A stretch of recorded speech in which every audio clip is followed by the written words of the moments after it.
I'm calling to book a women's haircut for a client. I'm looking for something on May 3rd. It turns out a big part of getting things done is making a phone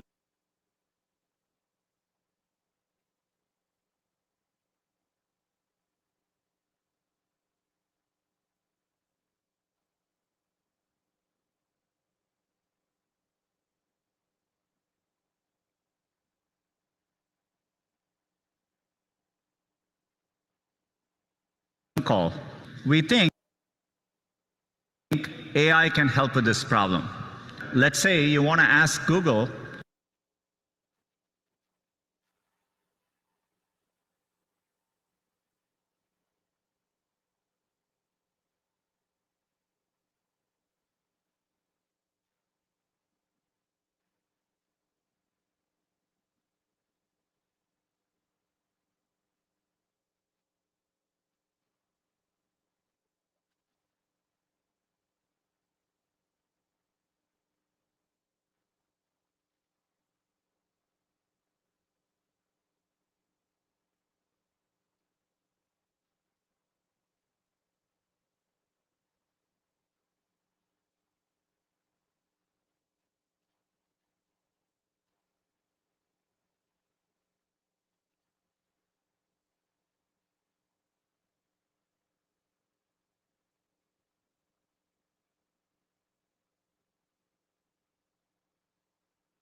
Check, check.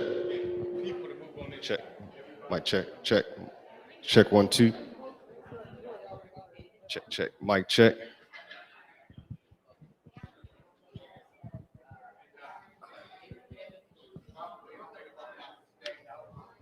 Check, mic check 1, 2. Good.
everyone. We are going to get started. Are a little delayed, but not denied. So we will roll in.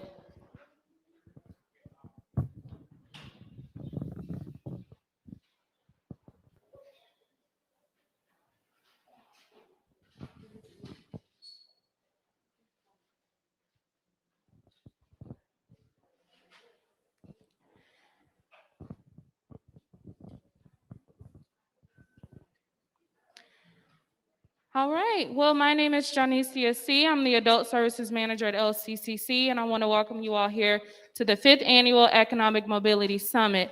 We are so excited for you all to be here. We have a very interesting program for you all today, and so I want to get started with introducing Nelson, representing the Board of Directors, also the Planning Committee Chair, to say a few words.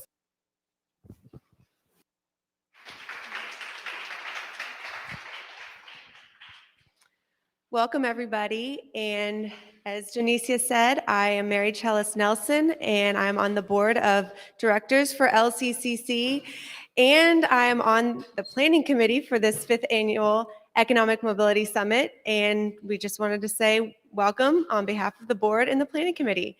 And I'm going to hand it over to Sonia to thank our very generous sponsors.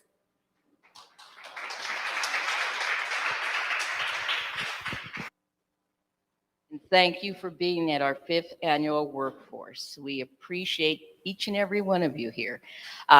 We want to thank our sponsors who have been gracious to put this together for us. And we are talking UPS, Pitt Barrel, Norton's, Churchill, Limitless, Louisville Public Media, and Yum and the Water Company, LG&E, Latinx is in there, Business First, MCA, Common Starks Realty, he's right here in the building if you need a realtor, and Career Builder, this is our lady here, together. So if I missed anybody, I want to thank all of you for bringing this together for us.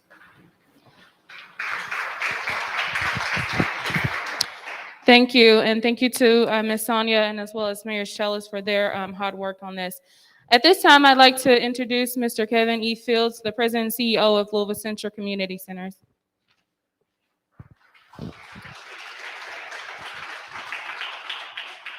Thank you, Janicia, and our Planning Committee Chair, Mary Chellis Nelson, and all of our team. Good morning, everybody.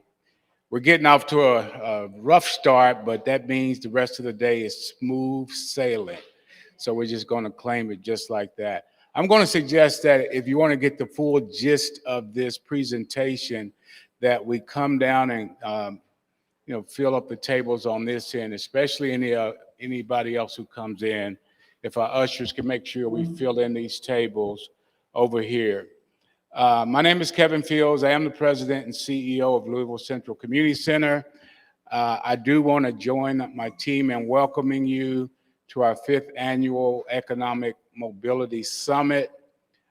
This summit has been organized and planned by a group that's been working for several weeks to put together a very high impact economic empowerment exercise that will roll out throughout the day. We're just beginning this morning with this symposium where we're taking on a very important issue in our community. We call it the Workforce Rebound because we believe that we need to rebound. Our economy, our workforce especially, is in a tailspin. It has been for a while. It is in crises.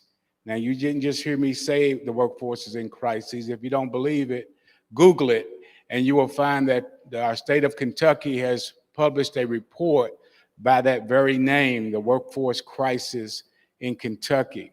So we're here today to unpack the issues associated with that crisis.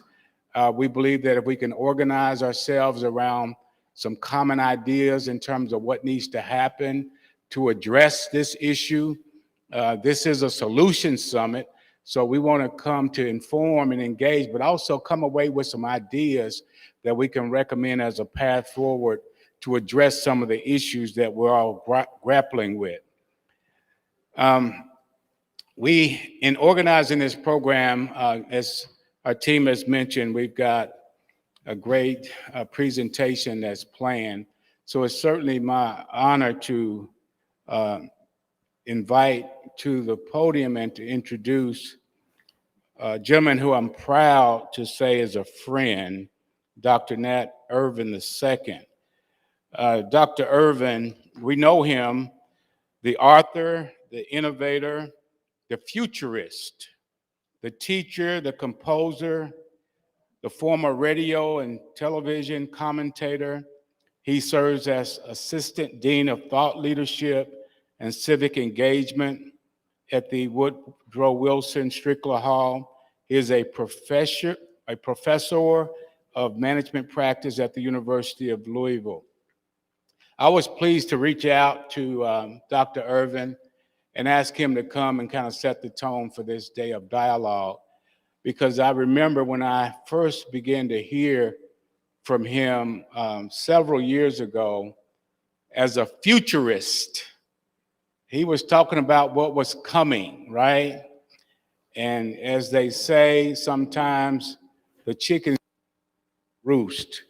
And I think we have seen that some of the early ones, Dr. Irvin, have actually to reality.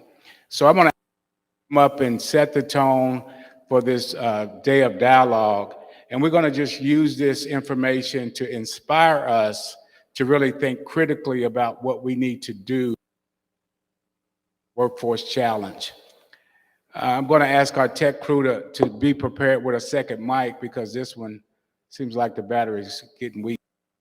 So I'm sure Dr. Irvin don't mind, because he's got some coach, and a coach can take control of a situation. So I'm going to turn it over to Dr. Nat Irvin.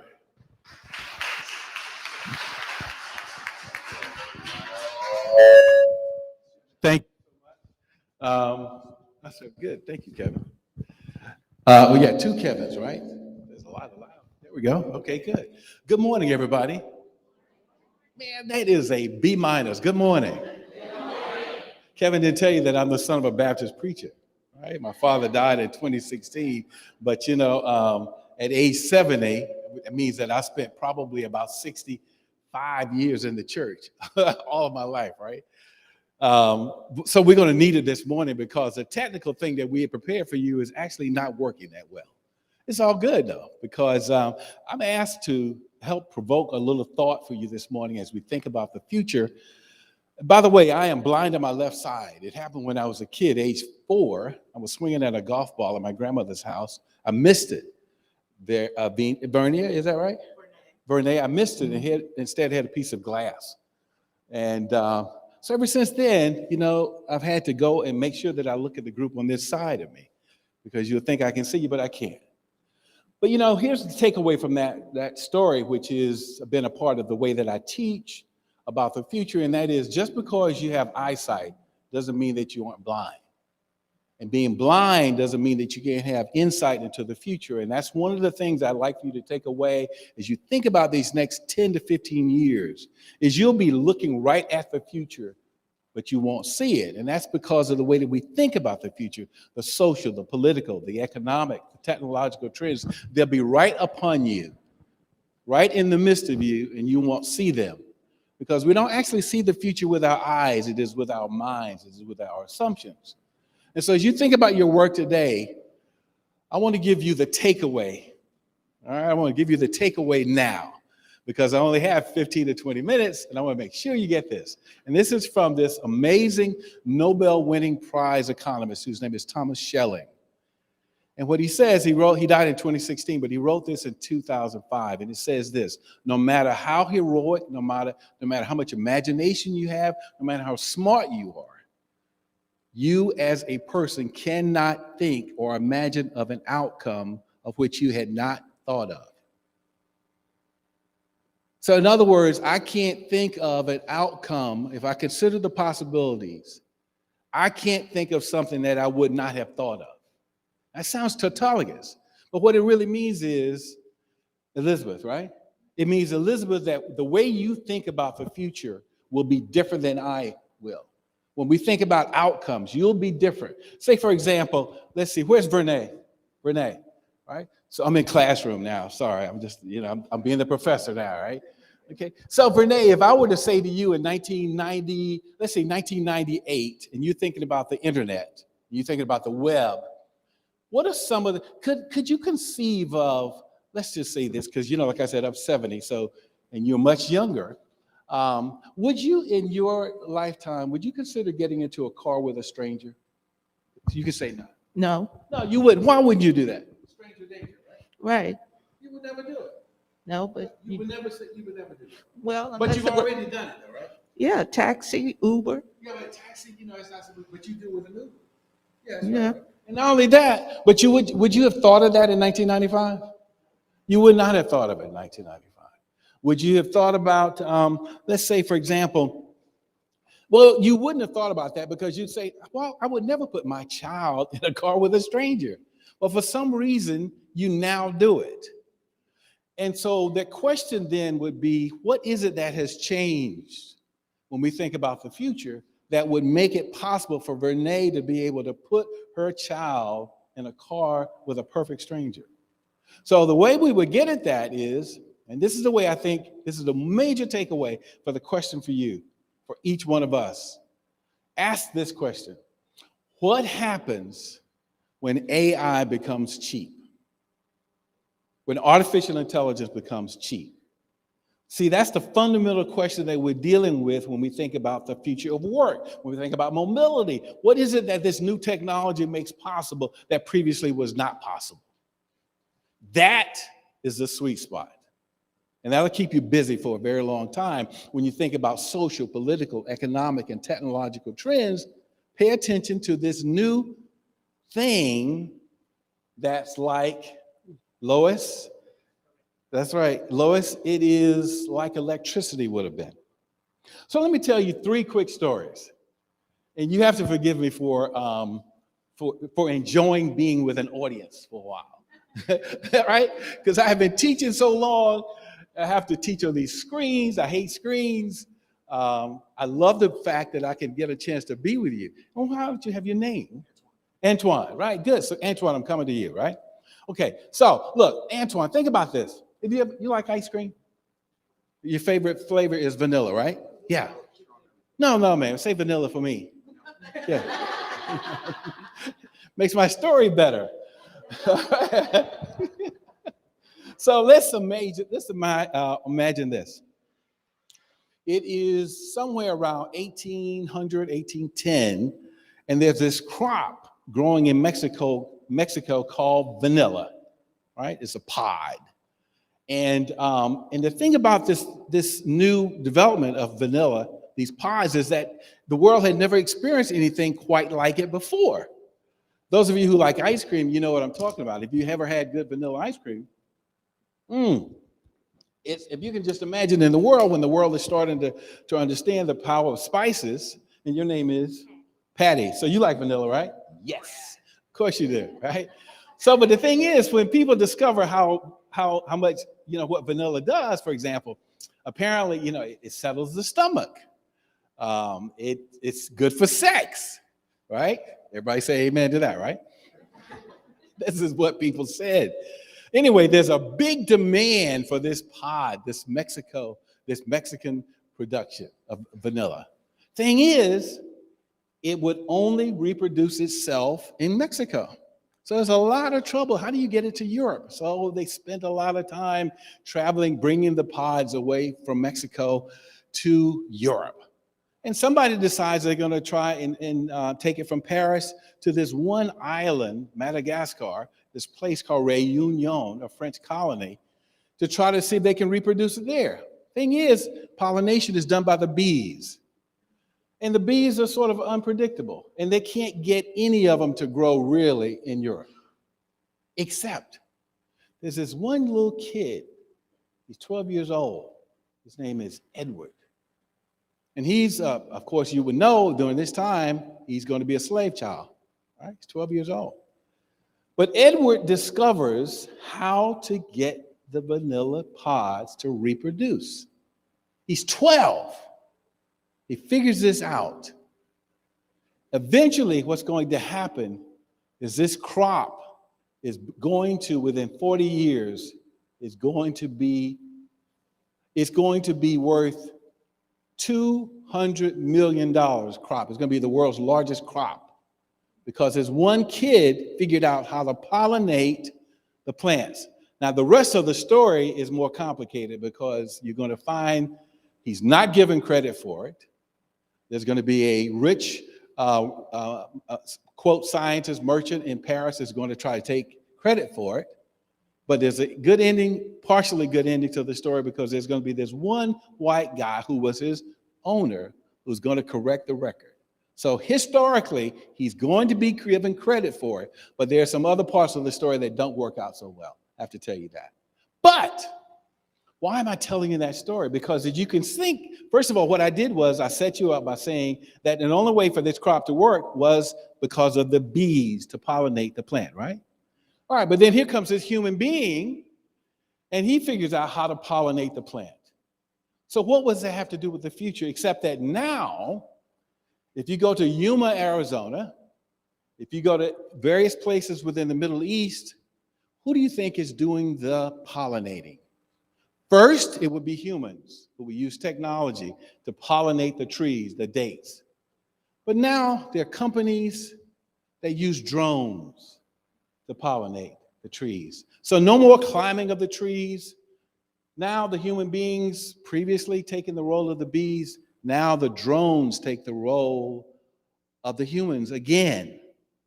So there's an example of an adaptation of where you watch something that happens in nature. Previously, people would do, nature would have done. Artificial intelligence makes it possible to do it. So if you look at this story, which is on PBS, about hundreds of thousands of trees, of dates, no longer do you have to have people the drudgery of climbing, the difficulty of trying to pollinate the trees. You have two tech students from Arizona State University who create the drones that go and pollinate the trees. It's safer. And it's a whole new business, a whole new way of thinking about work. But it's not just in America. It's done in Israel. It's done in Abu Dhabi, all over. And guess what? It's old technology. Now, let's go to another one. I imagine that many of you, how many of you know Rihanna? Of course you know about Rihanna. Do you know Shudu, I think I just mispronounced her name. Her name is Shudu. You ever heard of Shudu? Nobody's heard of Shudu. You haven't heard of Shudu. Who's this beautiful lady right here? Claudette. Shudu. Okay, when you get a chance, you're going to look up Shudu. Okay? Shudu, let's see, do we have anybody who's got wireless right now? Who's got wireless? All right. This will be more fun. Yes, this is fun. So let's see, who's this? Beth. Let's look up Shudu. S-H-U-D-U. S-H-U-D-U.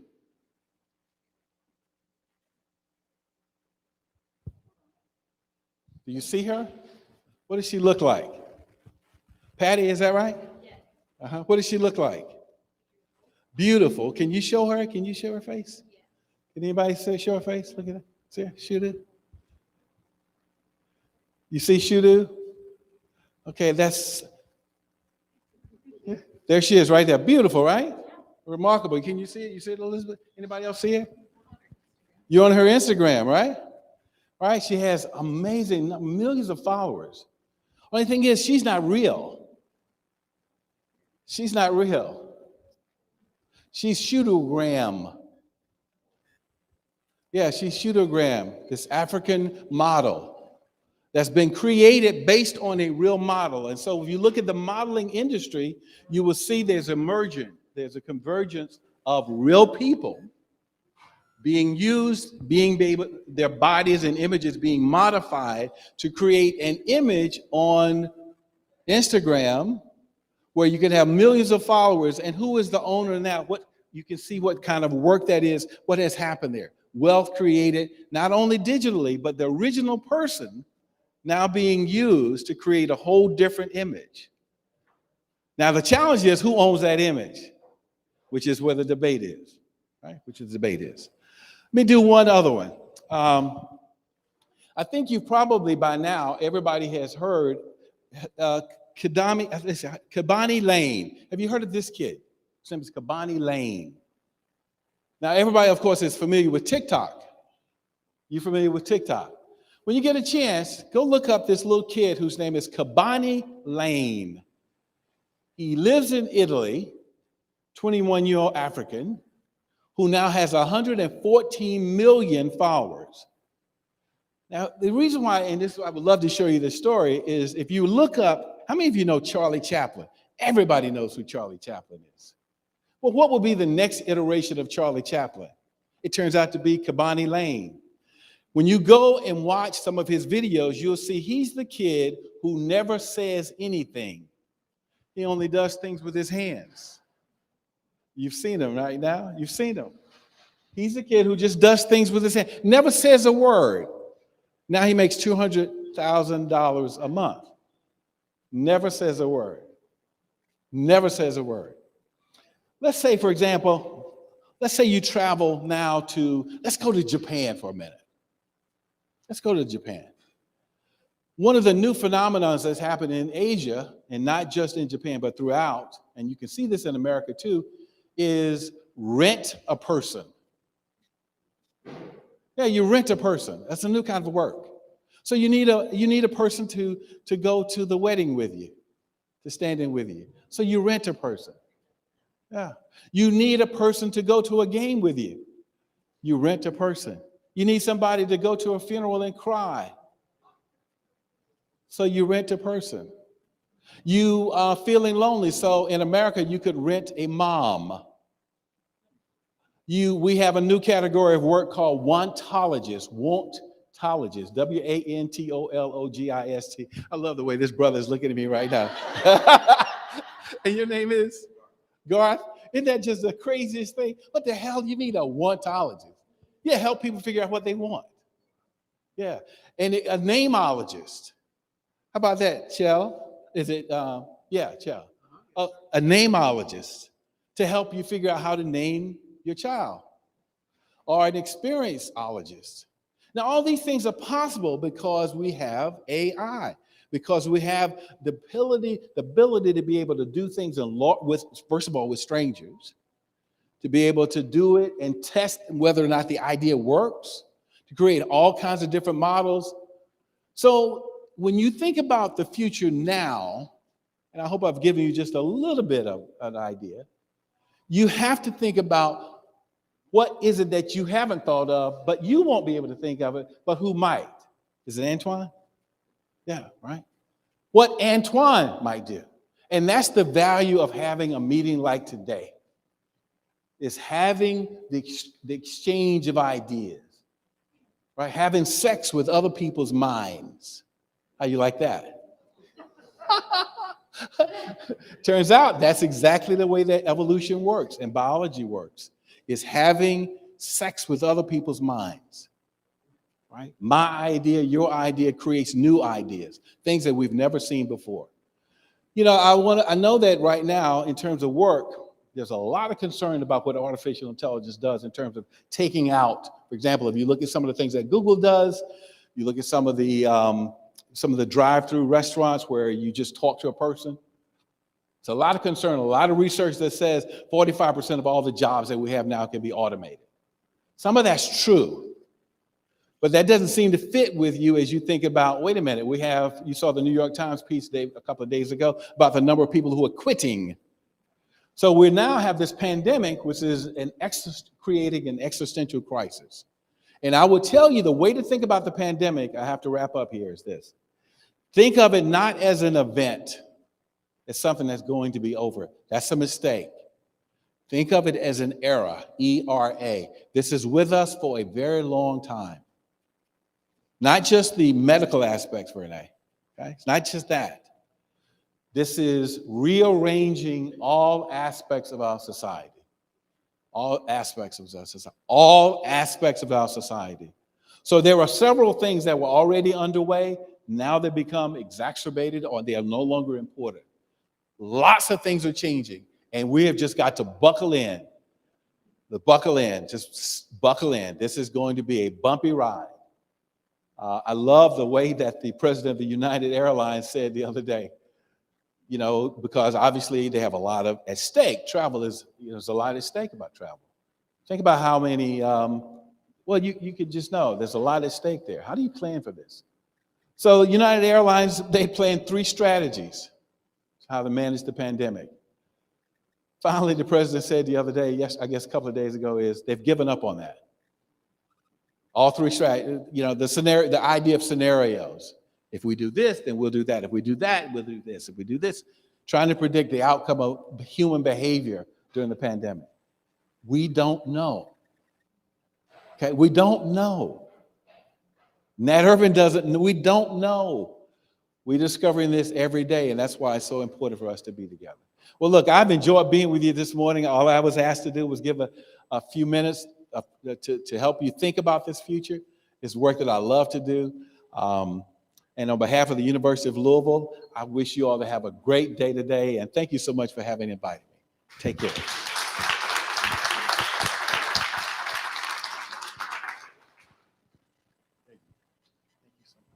Thank you. Thank you, Dr. Nat Irvin. Let's give him another round of applause. Thank you. I won't move around as much as he will. I like to stay in one spot. So now we're going to switch over to our panel discussion. I'm going to ask Mary Chellis to come up and lead and get on our panel assembled onto the stage, please.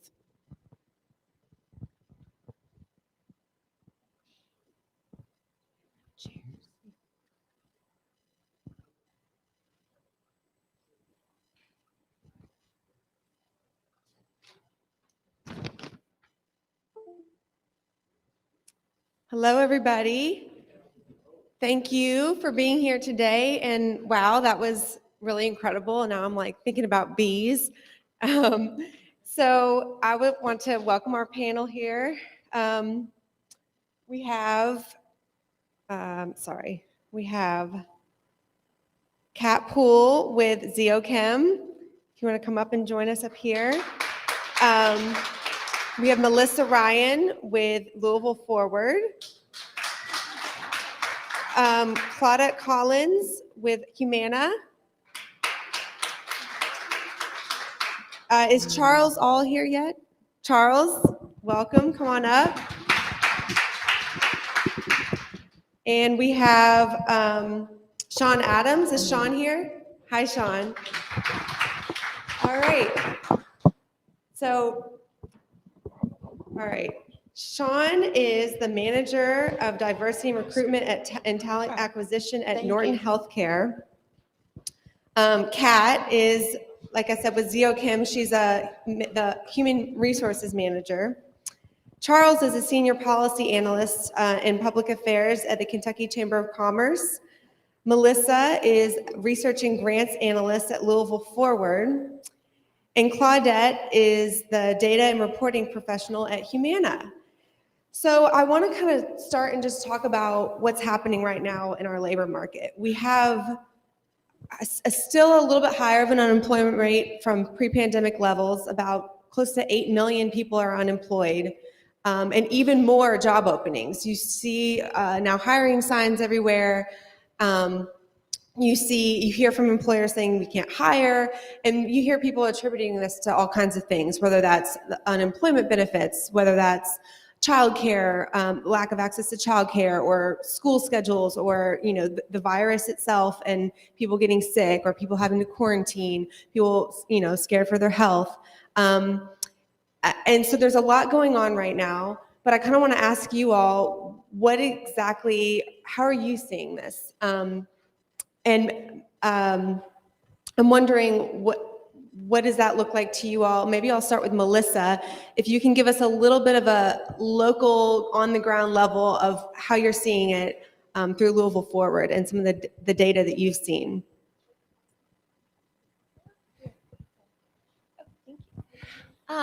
Hi, I'm Melissa Ryan, again, Louisville Forward, and we have seen a pretty turbulent local labor market naturally over the last few months.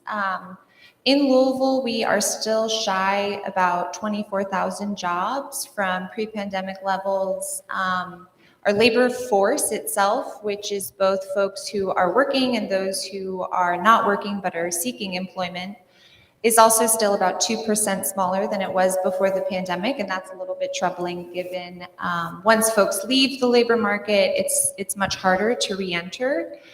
But it's been quite turbulent, and I do want to preface this with saying that a lot of the metrics and the monthly data we've been seeing really weren't created to track an upheaval quite as large as something like COVID. But there are encouraging signs, and a lot of jobs have been rebounding over the last few months. Some industries have been doing particularly well, like logistics. Employment is actually up by 8% in our local labor market there.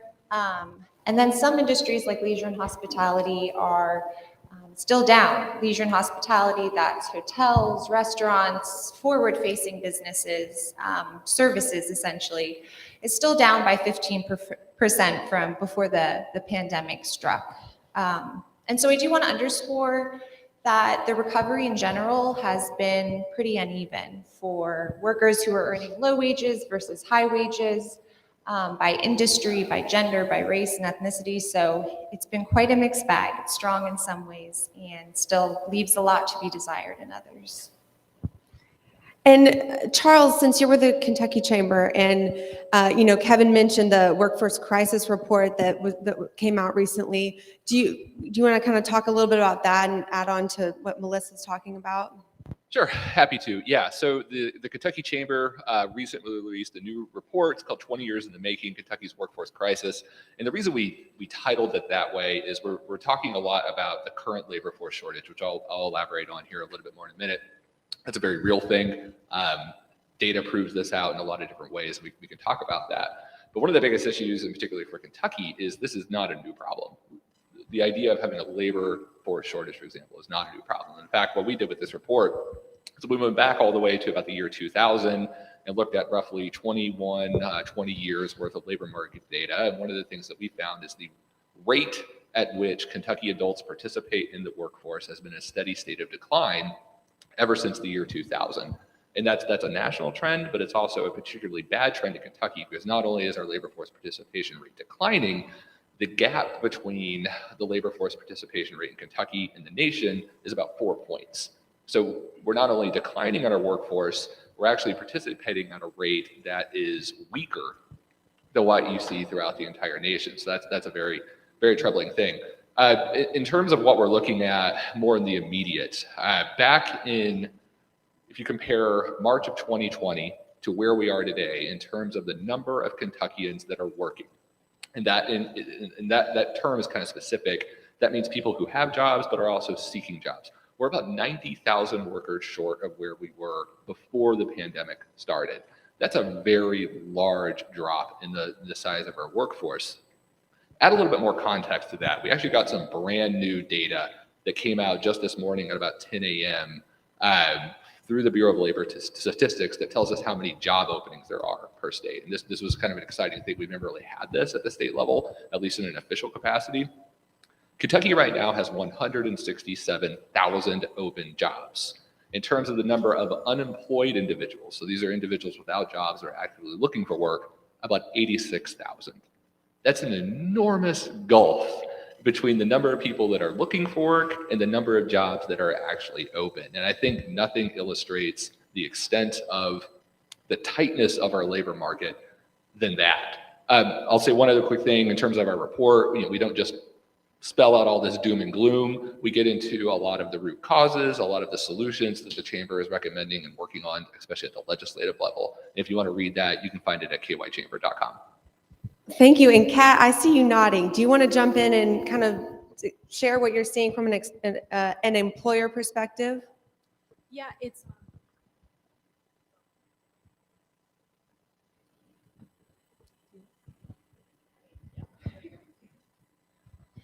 so we have at ZOCAM, we have about 100 employees.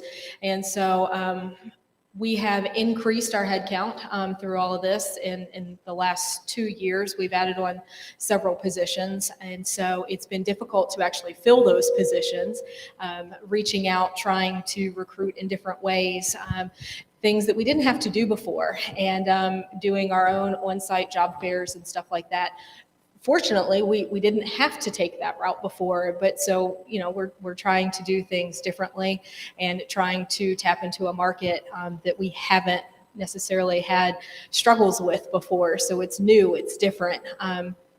But with the new, with adding the additional headcount, we never thought that we would face the challenge in filling those roles that we have. And it's definitely been a struggle. Our current workforce struggles as a result of it too, because there is a need why we have added that headcount. And so it puts larger stressors on them as well. And that's when, you know, you start talking about burnout, and it impacts the employee morale. And so it definitely is multifaceted as far as the impact and how it goes both ways.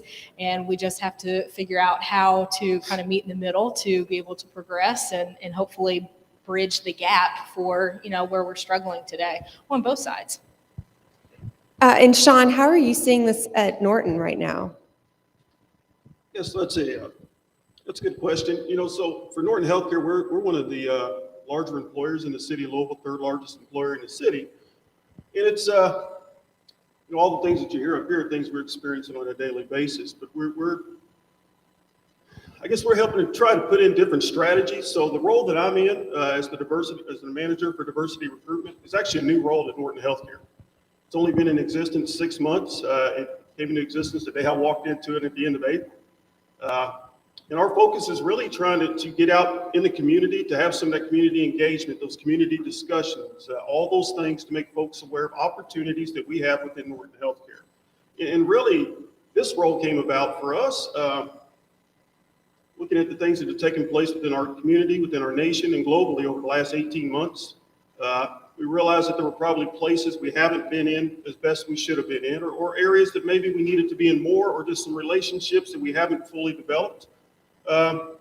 So that's what we're doing. Our focus is really trying to get out in the community and community engagement, being an advocate, making folks aware, developing those partnerships, maybe focusing on some of those areas we haven't always focused on, you know, i.e. the LGBTQ+, or the persons with disabilities, or veterans communities, some of those things, you know, women of color, people of color, the Hispanic Latino community or Latinx community. So that's really where we're kind of leaning towards, to just better maybe get out and find folks that we haven't always talked to.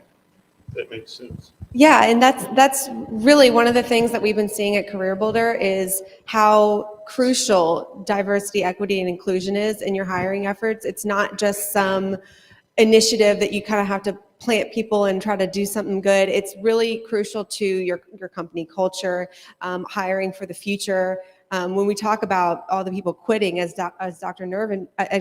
Irvin mentioned, a lot of those are young people, Gen Z and millennials. They're not staying in jobs as long as you know, maybe the boomer or Gen X generations have been. And so, and those are the groups that care even more about their company culture and diversity and equity.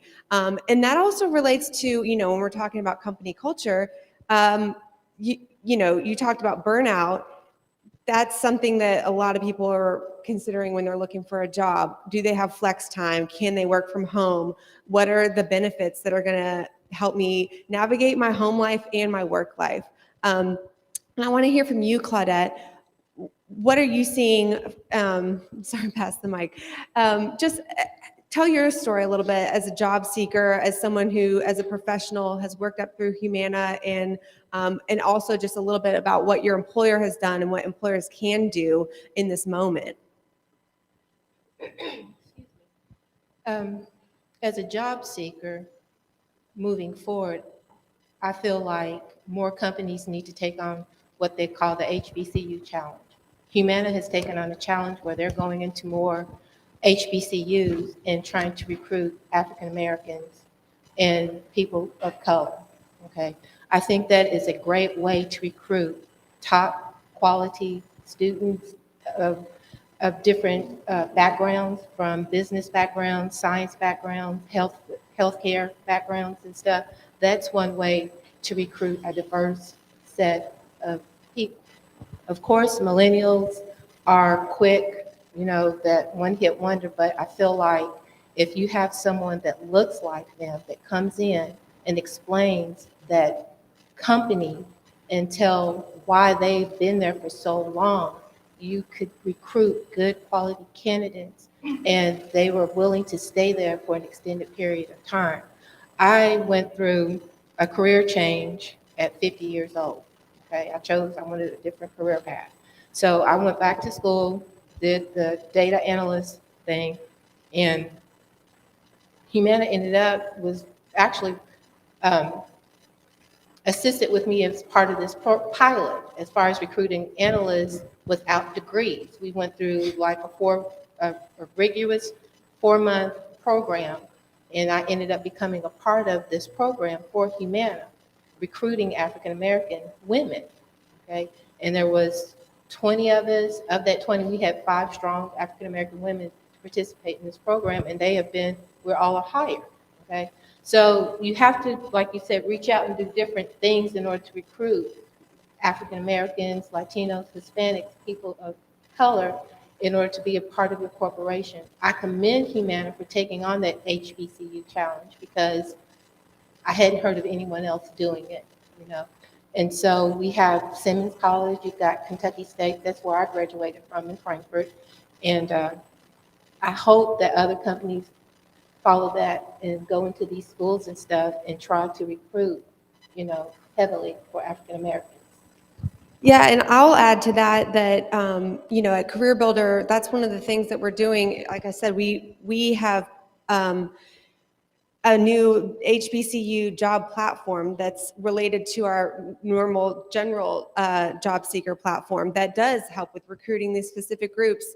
When we talk about diversity, it's, people with disabilities, it's veterans, it's reaching out to these groups that may be overlooked that have a lot to offer right now. And when we talk about, what you said, Charles, with this gap with, I was trying to do the math, but it sounds like we have an 80,000 worker shortage or something to that effect in the state right now. And that's not just going to be solved by just sitting around waiting and complaining that you're not getting talent. It's a two-pronged approach of you have to erase your definition of qualified and bring on people for their potential. As Claudette said, she switched industries and she had people take a leap of faith that she could do it and also upskill her. So I do want to hear more from some of you all. Do you all have anything you want to add to some of this conversation right now? I will note quickly on the data side, the 2020 census results just came out about a month ago. And I want to note, as we're talking about diversity and equity and inclusion and our workforce and not leaving folks behind, is that the census revealed that in Jefferson County between 2010 and 2020, all of our population growth can be attributed to minority population growth. The non-Hispanic white population is declining locally. And so our region is becoming more ethnically and racially diverse, especially amongst younger folks. And those teens and young adults have been leaving the workforce at greater rates locally as well. So making sure we're targeting those populations that could be left behind or might be facing greater barriers and obstacles to success is critical. Kat, you had something earlier, you were kind of hinting at how crucial this, really recruiting this next generation is and how things have changed, the preferences have changed, even just from a recruiting standpoint, from a technology standpoint. Do you have any thoughts on some of that? I think in general, companies, the way that we've historically seen them, the pension plans and stuff like that. I mean, so much of that has dissolved. So it's changed a lot of the commitment from an employee to have that long tenure at one particular organization, the way that we saw it for so many years. So what are we doing to continue to attract and retain the talent that we have, or to make them want to come into our doors? I feel like, some of the rates and stuff, we have increase some of the wages and some of the additional benefits that are offered. But I think the key too is to understand what it is that the applicants, what are people looking for. That's actually a huge initiative that we're starting to really dive into, is to understand why our current workforce chooses to stay, because at this point it is a choice to stay. They can go anywhere, that's no secret. So why do they choose to stay? And then try to more capitalize on what that is and bring that out and make that part of, additional recruiting efforts. And again, just trying something new. So. Sean, I do want to ask you, thinking about these challenges right now, healthcare has seen a huge hit throughout the pandemic. The latest jobs report showed a 500,000 loss over the past 18 months or year across the country. And I'm not sure locally, you all might have some numbers on that, but we have nursing is huge in a shortage, and we have people, when we talk about burnout from COVID, from all of these health, these issues surrounding healthcare right now. What are you doing? How are you seeing this? What are some thoughts that Norton's having on all this right now? Yes, I think some of the things you talked about are, there were conditions that are already there prior to the pandemic, to be honest. But I think the pandemic helped to exacerbate some of those things that you're seeing maybe within healthcare. And for us, it's, we're trying new initiatives, new things, it seems like almost daily. Within Norton Healthcare, we tend to be fairly flexible. We try to, we're quick to work on new initiatives and things along those lines, and we're doing things, whether it's expanding our parental leave. We have an internal workforce development that helps us to focus on some of our career coaching, mentorship, those type of things. We are really focused on not only commitment, but the continued commitment to our equity, inclusion, and belonging aspects, because I think that's an important piece, and somebody down at the end maybe touched on it. When you look at specifically probably the younger generation coming into the workforce, all these companies over the last 18 months or so made these diversity, equity, inclusion commitments. But if you're not actioning those, they're going to leave you. So it's important that we are actioning those things, and it's something we are doing within Norton Healthcare. We're focusing on those psychological safety, focusing on ensuring that our employees know that they have a voice, that they're able to express that voice. We're focusing on just those things that will allow those employees to know that we truly care. I mean, it's really what it's about, and it's tough times right now. I can't sit here and tell you it's easy times. Especially the last 2 months have been a lot. I don't know if some of you may have seen in the news yesterday. It was Channel 11 and then some of the other things that the day after Thanksgiving we're going to shut down a lot of our operations that we can't shut down to ensure our employees have that time off with their families. And for those employees who can't take the time off, they're going to get an additional 8 hours of vacation time on top of what they already have. So I think if you're not flexible as an employer right now, especially in the terms of the healthcare, you're going to miss the mark. Yeah, it's all about flexibility, creativity, coming up with ways to really improve your culture. And you touched on belonging, and that is a huge piece that I think gets lost in the whole DEI conversation that a lot of people have been talking about, belonging. And Claudia, I want to talk to you about that, because that's something that you've brought up before about how it feels to feel like you're actually being helped along the way and that you belong there. Can you talk a little bit about that part of it? Being a part of the Humana family has been extremely rewarding, because what they've done is mentors. I've been able to have mentors to guide me along the way in my field of, as a data analyst and stuff. And that's what you're seeing is that when people come on, they need to feel like they belong. So they need to know that they can go to someone is guiding them for success, helping them for success.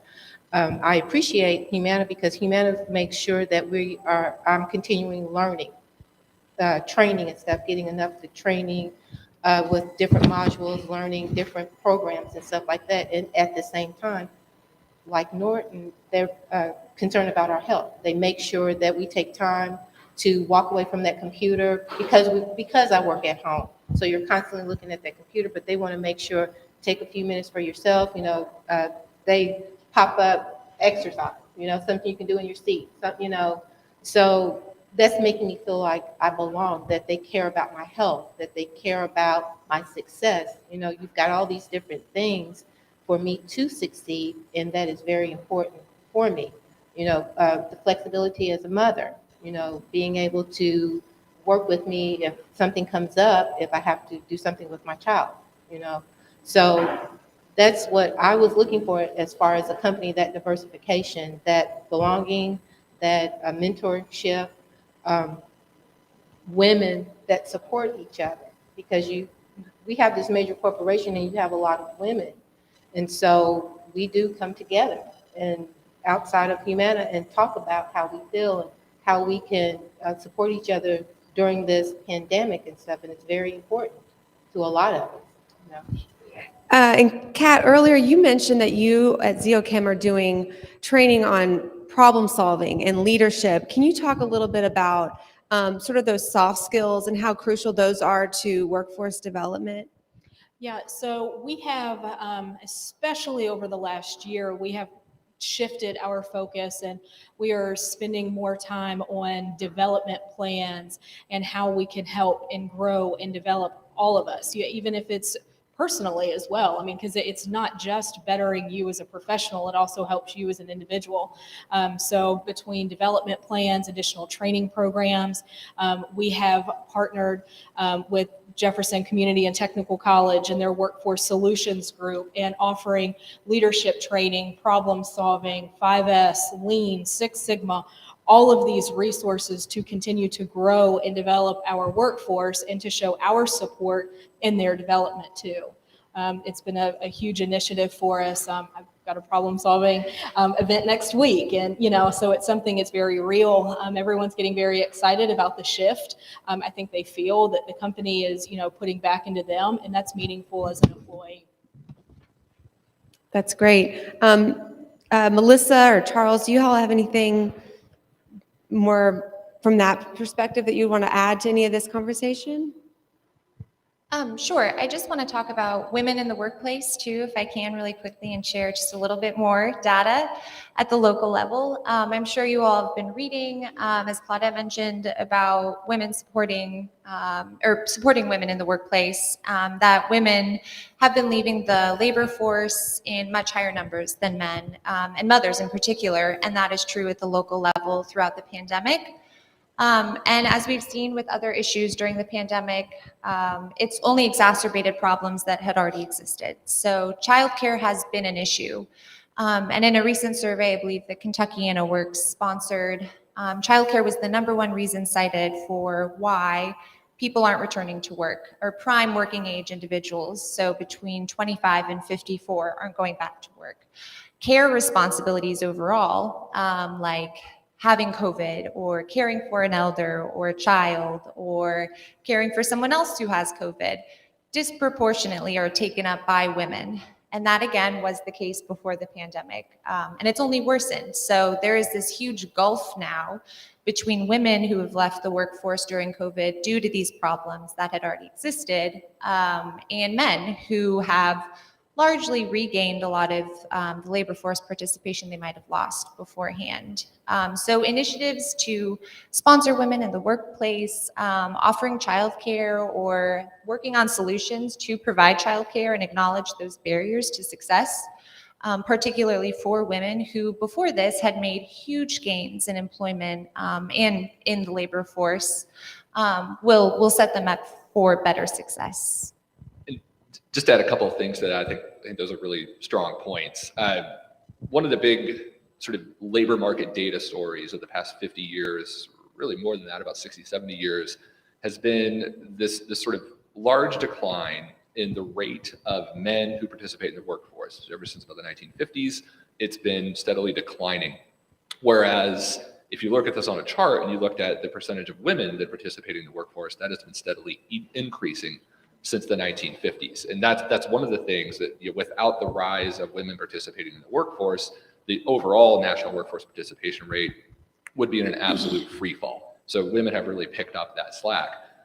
During COVID, we saw large dips in both the male workforce participation rate and the female workforce participation rate, but it was already just said, the big difference is the rate of recovery, which men has started to recover, whereas the female workforce participation rate has remained stubbornly very, very low. Childcare is undoubtedly one of the biggest issues when it comes to that, because I think the burden of childcare obviously tends to fall on women a lot more often. Elder care too tends to fall more on women, and that's one of those kind of one of those sleeper public policy issues that we're not thinking hard enough about right now. Elder care, I think, is going to become an increasingly big issue for workers as we move into this older generation. But the one thing I would add to that, it is very important that employers provide that flexibility that we've all been talking about. One of the things that we're pushing, though, at the state level is public policy needs to catch up. It is not where it needs to be when it comes to the provision of making sure that lack of access to childcare is not a barrier to any individual in Kentucky that wants to work. And we need far larger state investment and federal investment when it comes to childcare in particular. And that needs to be a big part of the solution. And thinking about, the flex time and all these things that we're talking about that are so crucial right now and going forward into the future. And Sean, you mentioned just giving the day off after Thanksgiving. Can you talk a little bit more about how you're doing that in a workplace where I would think, how do you just give people off? People don't stop being sick and stop needing to be cared for. How do people that don't have that work from home benefit with their office? How do you do that? Yeah, so I mean, those are things that are being discussed daily. But I think it says a lot for our leadership team that they've recognized that, again, the last 18 months and even more so the last 2 to 2.5 months have been a lot. And to be able to look and say, hey, those areas that are maybe of not urgent need or not, I won't say patient focused, but probably more in the urgent need side of the house. If it's a surgery that can be rescheduled or all those different type of things like that, to say, hey, we're going to look to reschedule some of those things, not with the intent to inconvenience the community that we serve, but at the same token, taking a holistic look and saying, hey, mental health is important for our employees, and we have to be able to address the mental health needs of our employees. And this is one way we think we can do it in a way that doesn't hurt the community, but also shows our employees that, hey, we want you to know that we care about the things that you're doing. We care about the sacrifices that you are making, because, if you're a nurse that's working in one of our facilities on a 12-hour shift, well, really that shift is probably about 14 or 15 hours. Okay, by the time you're getting done with charting and exchanging information with the oncoming shift and all those things. So you start doing the math on that, and even though it's depending on what you're working the 3 to 4 days a week, it still is a lot. So we're stepping back, looking to say, hey, we need to ensure that the mental health of our employees is first and foremost in the things that we're doing within the organization, and I think that's important. And I would tell you that a lot of us, especially the younger generation, the mental health aspects, if you're an organization that hasn't taken a look at that and increasing some of those things, whether it's EAP assistance or all those different type of things, you need to, because it's important. It really is. And I'll be candid with you. This is from somebody, I've had a pretty daggone good therapist for about the last 6 or 7 years that I go to see. And a lot of times I go to see her, it's nothing wrong going on in Sean's life. We're just catching up and seeing how the world's turned. That's great. Well, I do want to kind of get some final takeaways if we want to just go down, and then we can open it up to questions if anyone has some. Just anything we didn't discuss or anything you want to just emphasize.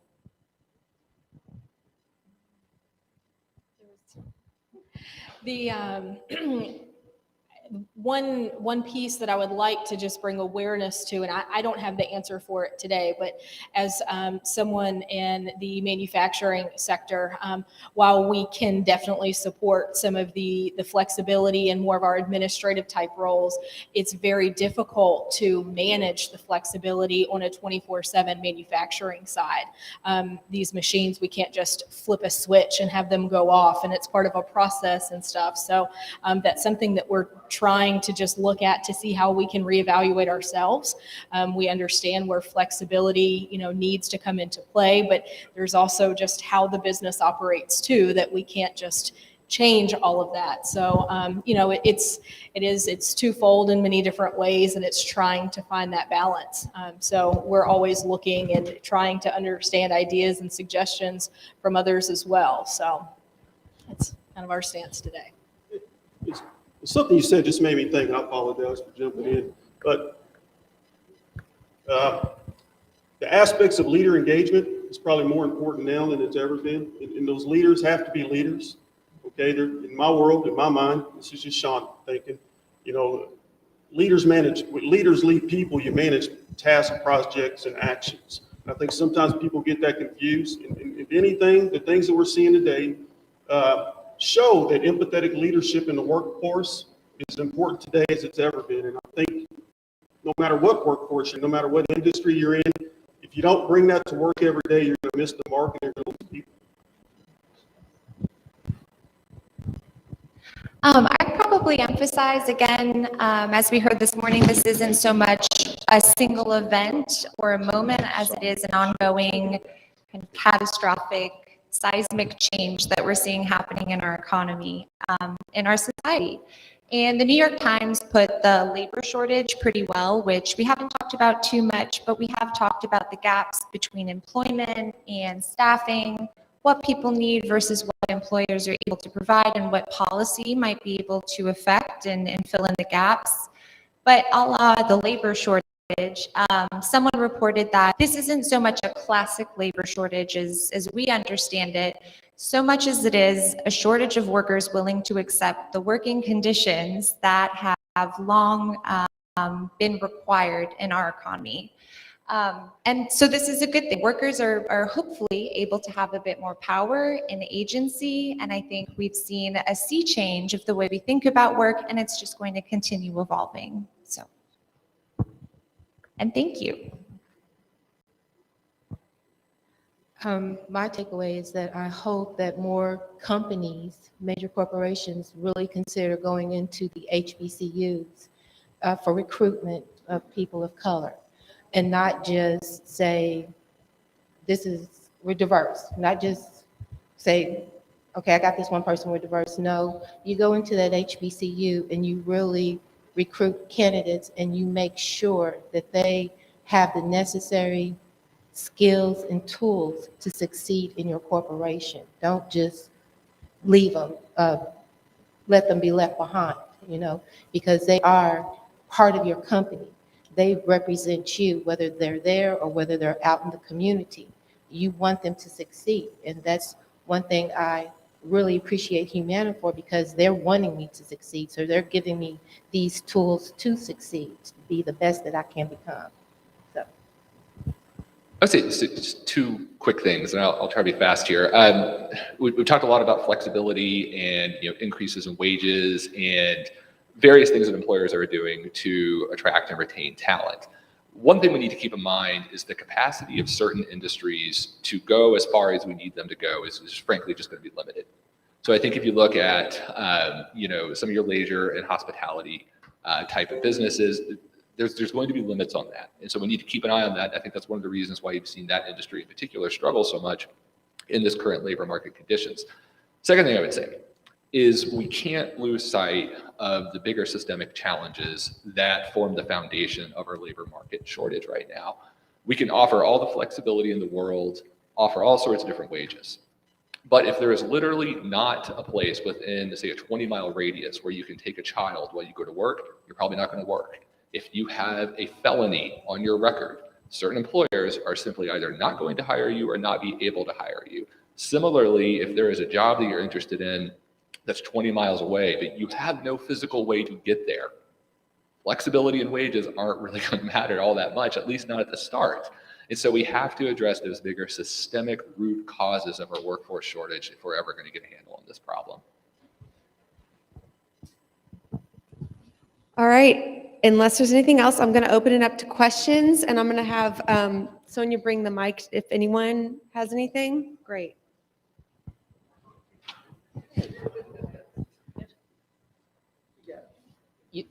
Oh, okay. Okay, Yes, I can go give us your first. name. and- Hi, my name is Deidre Perry, and I am the Equal Employment Opportunity Program Manager at the Robley Rex VA here in Louisville. So I do a lot of what Sean does in regards to diversity and making sure that we're recruiting diverse candidates and that we're creating that culture so that we're not just checking off a box, but we're actually creating something. But my question is, one of the things that this has been very, very interesting. Thank you all for all of the information, by the way. You know, there's this topic of, I hear all of the time is people don't want to work. And I swear if I hear that one more time, I'm probably going to scream. But that is like the go-to phrase for everyone. Like, you know, people don't want to work. And I say it all the time. I will get on a soapbox about it. It's definitely not that people don't want to work and that they just want to collect the unemployment check. But I say all of this to say, one of the things that I've noticed is that part of the problem, I think, is also political. And I say it's political in the sense because we have all of these different jobs available. And I forgot your name, but you had even mentioned, like, even if we fill all of the jobs that we have available, I mean, with all of the people, there's still all of this overage of positions. Yet we have people on the border begging to get into this country for a chance.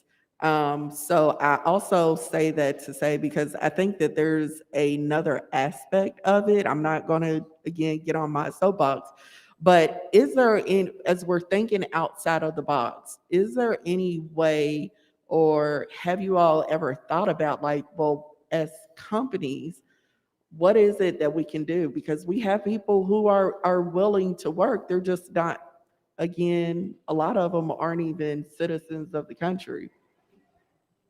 Does that make sense? I know I went on a ramble, sorry.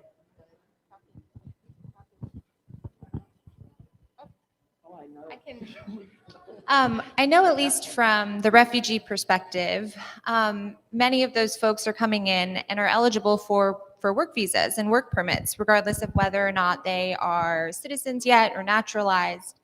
And so I do know that nonprofit partners like Kentucky Refugee Ministries have career service offices that partner and connect with employers locally to help fill the gaps in employment. Another note on foreign-born individuals who might be coming over with advanced degrees, and maybe you can talk about this a little bit at the state level, but re-credentialing is a gigantic problem, and it's really difficult for folks who might be immigrating or coming to the country who are doctors, lawyers, dentists, whose skills don't transfer here. The US is very strict about credentials, and they set the gold standard for degrees as US based. So that's a thought for future policy change or ways to help fill some of the labor market gaps. But in the meantime, I would say check out some of the nonprofits in town that are working with immigrant populations and refugees and immigrants in particular. I completely agree with your assessment of this idea of, you know, that a lot of people say, you know, the reason we have a labor force shortage is because people just don't want to work. It's just not true. Like you said, it's a very common, I think, misperception. Now, is there a certain segment of folks in the population that just don't want to work? Probably, but it's going to be marginal. It'll be very, very small. And I think if you carve out that, you know, that 90,000 number I was talking about, there's just going to be a whole multitude of different reasons. And I think that the more productive way to think about it is, what are the barriers that these people are facing that might be preventing them from getting into work? And also, are we making sure that there's enough opportunity available to them? Because sometimes, you know, think about different parts of the state, we get frustrated about how, like, oh, why aren't these people working over there? There literally might not be anything there. That's a harsh reality to think about, and it's not a fun thing to think about, but it's a very real thing to think about. Second, completely agree with everything that was just said about the importance of immigration to our workforce. Immigrants tend to come here with higher rates of post-secondary attainment. That's one of the other big factors that's shaping our labor market shortage. Is we need more folks who have some sort of training beyond high school. That's most jobs are just going to require something. I'm not talking about a 4-year degree, you have to get a PhD, there's some sort of credentialing, and immigrants tend to come here with that post-secondary attainment levels. And from a policy perspective, doing whole-scale immigration reform in this country is a must-do. We need to let these people into this country because they want to come here and lead these productive lives, and we're just shooting ourselves in the foot by restricting the ability of immigrants to come to this country. Your name? My name is Kenny Gray from Stockyards Bank. My position is talent acquisition, head of talent acquisition at Stockyards Bank. So as we create programming for career pathing, the big question that keeps coming up is how do we look at Gen Z and look at pay rate, right? So we look at pay rate, and in the current workforce, the pay rate continually goes up. It almost seems week by week, the pay rate. It's in our industry in banking. I mean, there are many banks who are paying $20 an hour. And you look at that and you want to pay that, but you also look at the people who have been there for 5 years, right? And the question we ask ourselves is how do we keep the morale up in the company, in retail, when we're almost being forced to pay that number, and the people who are only making 15 and have been there for 10 years. I mean, yes, we as a bank can just eat that cost and get everyone to the same number. But are there more effective ways to do that? What do you guys think?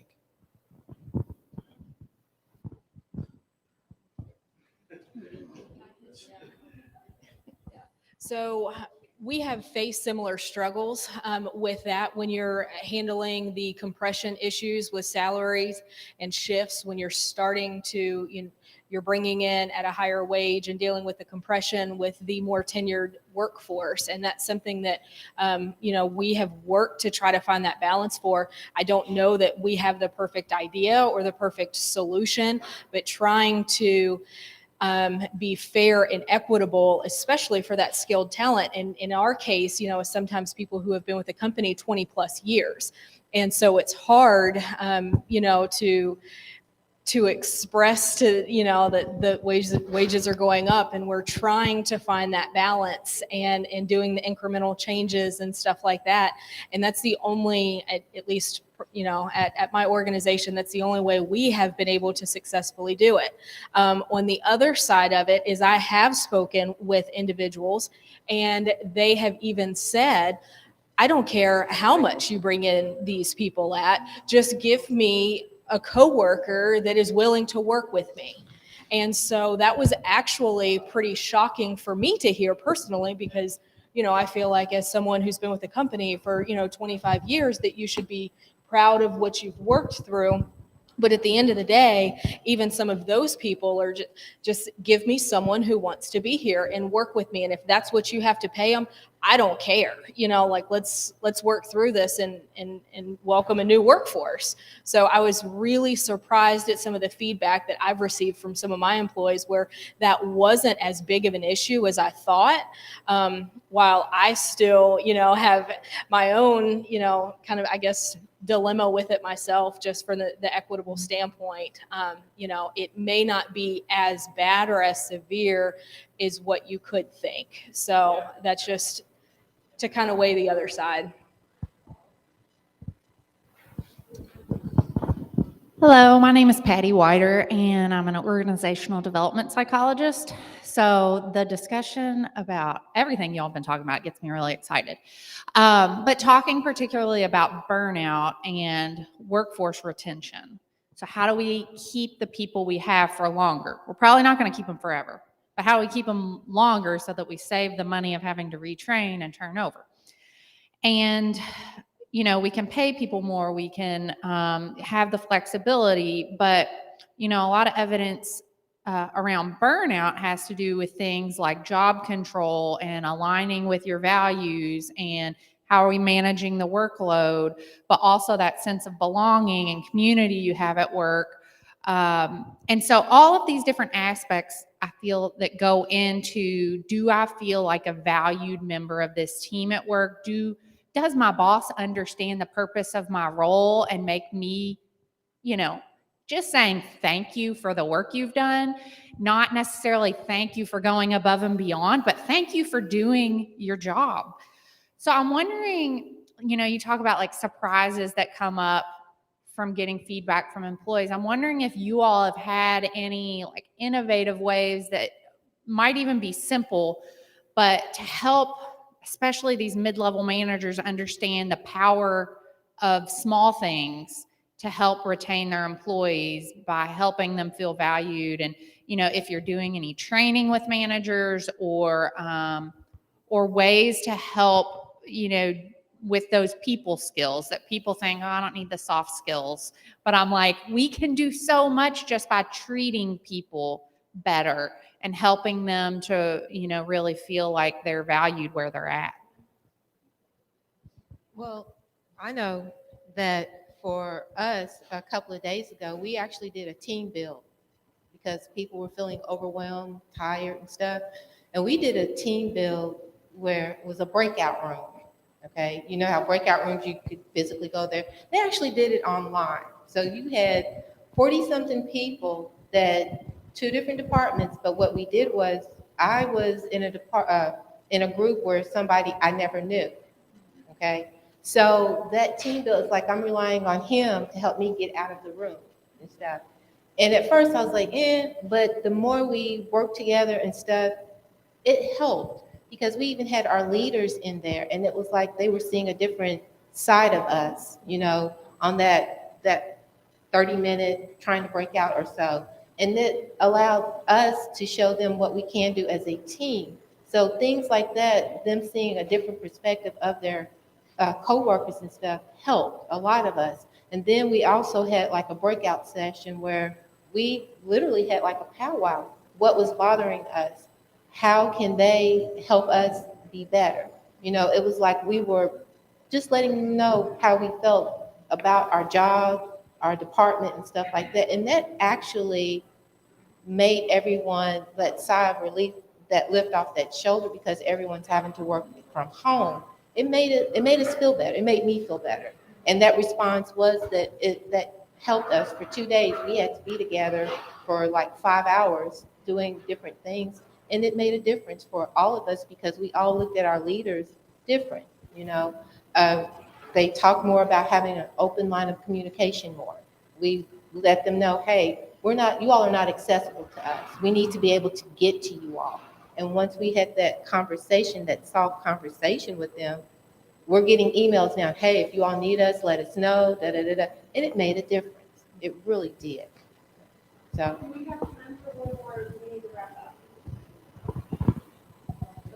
We have a couple more. Hi, my name is Carla Deering. I'm actually running for mayor. Nice to meet everyone. Thank you. Thinking about those 80,000 to 187,000 jobs that we need filled, we obviously have to attract so many more people to Kentucky and to the city. But I was wondering about what do you all think about also the partnerships that exist today and maybe doing a lot more with corporations reaching into the high schools and community colleges and other, especially engaging the youth. Yeah, I think that's important. Speaking of that, what's today, Friday?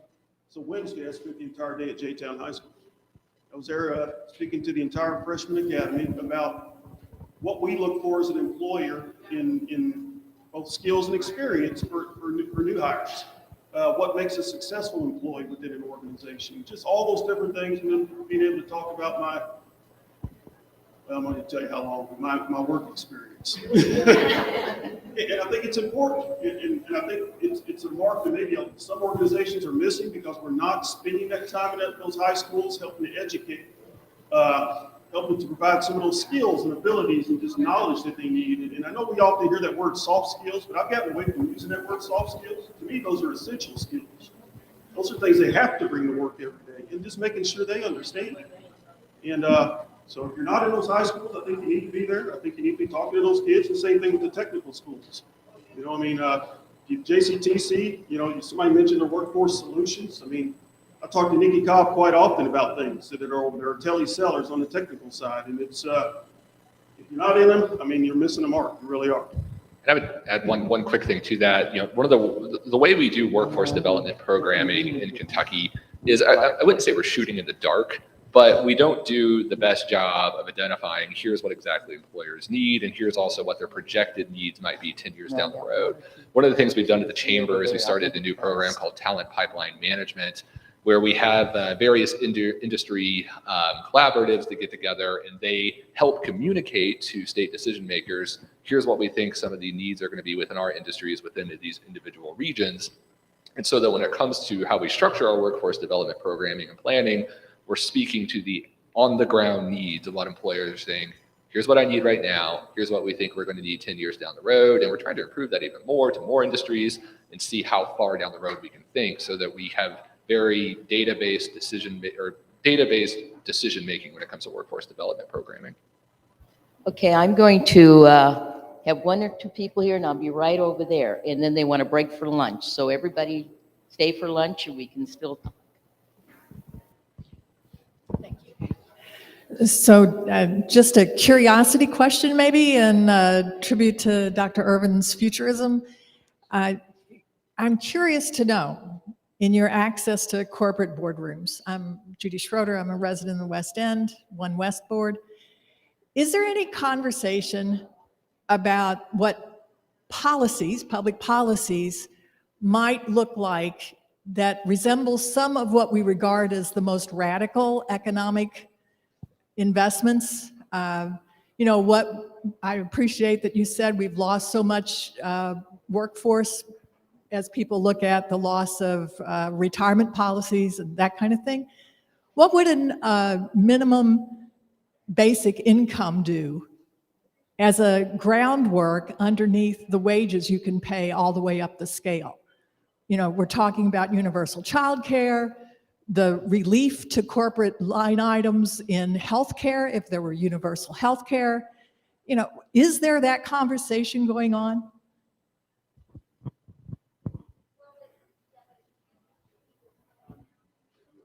I'll say one really quick thing. With something like, you know, a minimum basic income, it's all going to come down to how much is a minimum basic income.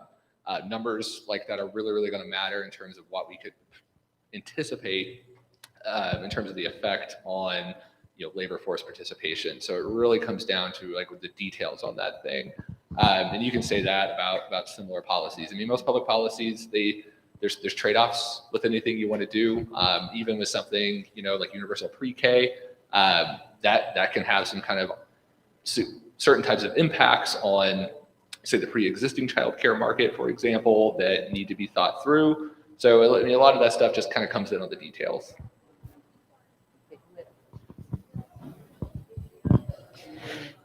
Hi, my name is Brianna Henson. I'm with Equus Workforce supporting the Kentucky in a Works project. I have so many things to say, but out of respect to everyone's time, I will only point out two things. But I'm going to take off my workforce development hat and put on my social behavioral research hat.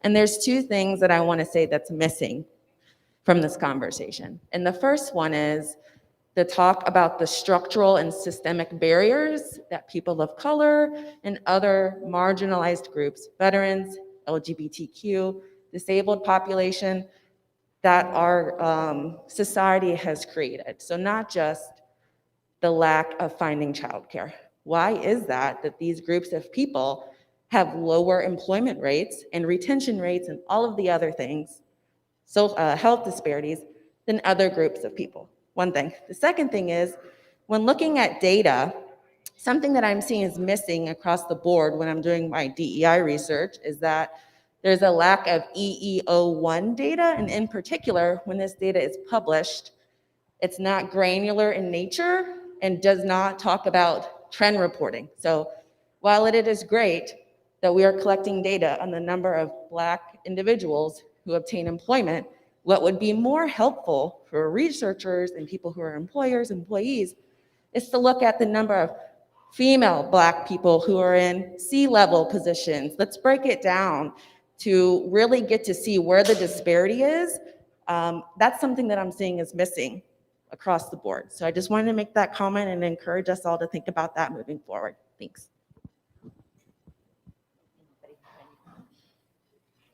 Any questions? Any questions? Okay, somebody can answer that?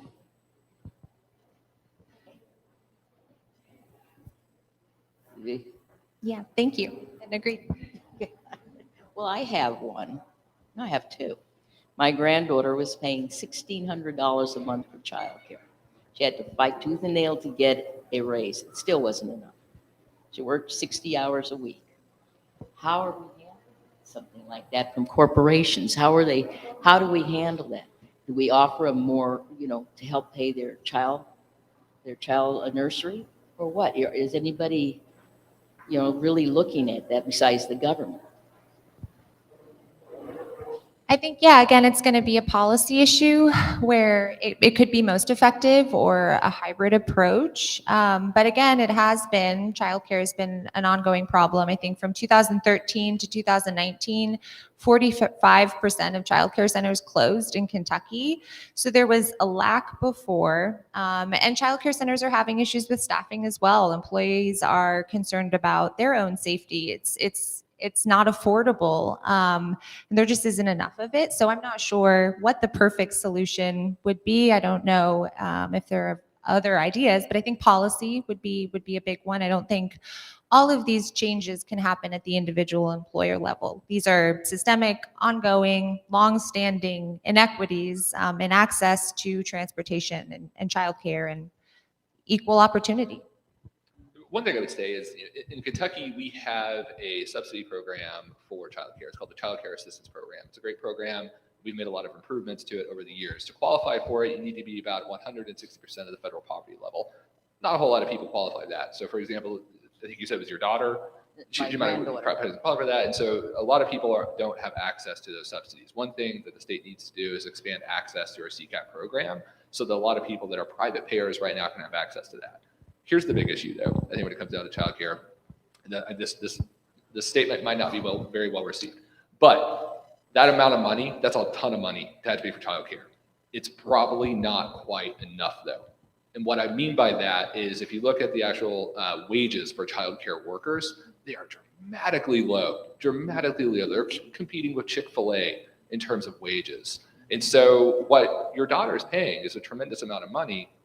It's probably not enough money, though, going into these actual childcare providers for them to be competitive and to pay their workers the wages that they need to pay them.